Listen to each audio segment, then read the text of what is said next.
તો ફાઇનલી અમે છે ને જળજીવડી ગામમાં પહોંચી ગયા હતા કાલ રાતના, અને જો સવાર પડી ગયું હતું. અને જો આ કલરિયો સકડા ઉપર બેઠો હતો ને મારા કાકી ચા બનાવતા હતા. મને કે તારે પીસ? મેં પી લીધી છે.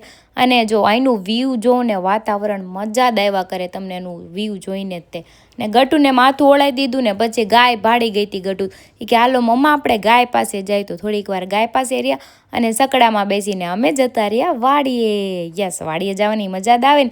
અને રસ્તામાં જો બધા ભાતું કરવા બેસી ગયા હતા, કેમ કે બપોરા થઈ ગયા હતા એટલે ભાતું તો કરવાનું જ હોય ને. મને જો સીબડું આપ્યું હતું ને કેટલું ગળું હતું બોલો, એકદમ આમ નેચરલ પાકેલું ને. હરીને ખવડાવ્યું, હરીને ટેસ્ટ સારો લાગ્યો. અને અમે હાલીને જવાનું હતું આપણે ડેમ પાસે. તો જો આ કેળામાંથી ને હાલીને જવાનું હતું ને આવી ગયા સીધા ડેમ પાસે. ને ગટુની આ નાની નાની માછલી જોઈ ગઈ. માછલીને એણે ખવડાવ્યું અને હરી કે હાલી કે ડેમમાં કૂદકો મારવી નાવા મીધું. મારે નથી પડવું. અને ગટુએ ગીત ગાવાનું ચાલુ કર્યું.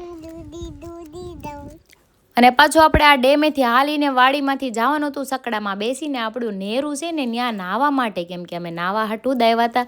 અને જો નેરું કેટલું મસ્ત છે, ડેમનું ચોખ્ખું પાણી આવે ને. માછલી હતી જો બધા નાહવા પડી ગયા હતા.